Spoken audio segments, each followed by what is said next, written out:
ഞായറാഴ്ചയ്ക്ക് ഒരു ഗുമ്മൊക്കെ വരണമെങ്കിൽ നമുക്ക് മനസ്സിന് ആത്മാർത്ഥമായ സന്തോഷമൊക്കെ വരണമെങ്കിൽ ഇതുപോലെ നല്ല ബീഫ് ബിരിയാണിയോ നല്ല ചിക്കൻ കറിയും പിന്നെ എന്നാ കപ്പ കുഴച്ചതുമോ എന്തെങ്കിലുമൊക്കെ ഇച്ചിരി ഉണ്ടെങ്കിൽ എനിക്ക് കേട്ടോ. അപ്പോൾ എന്നെപ്പോലുള്ള ആരെങ്കിലുമൊക്കെ ഉണ്ടെങ്കിൽ പറയും. അപ്പോൾ ഇത് ഞാൻ യൂട്യൂബ് നോക്കി വെച്ച എൻ്റെ കണ്ണൂർ സ്റ്റൈൽ ബിരിയാണിയാണ് ഗൈസ്, പോത്ത് ബിരിയാണി. നല്ല ടേസ്റ്റ് ഉണ്ട്. പിന്നെ നമ്മൾ വീട്ടിലുണ്ടാക്കി കഴിച്ചാലുള്ള ഗുണം എന്ന് പറഞ്ഞു കഴിഞ്ഞാൽ എത്ര വേണേലും കഴിക്കാം, നോ ലിമിറ്റ്സ്. കല്യാണത്തിന് പോയാലും കടയിൽ നിന്ന് വാങ്ങിയാലും തോനെയും കിട്ടത്തില്ലല്ലോ. അപ്പോൾ നമ്മുടെ ബിരിയാണി ഇച്ചിരി പപ്പടവും ഇതൊരു സ്പെഷ്യൽ നാരങ്ങ അച്ചാറാണ്. നല്ല കയ്പുണ്ട്, അതുപോലെ നല്ലൊരു നാരങ്ങേൻ്റെ ഫ്ലേവർ.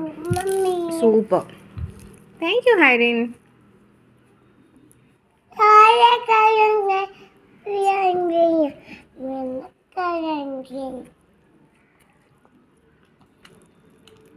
I love you.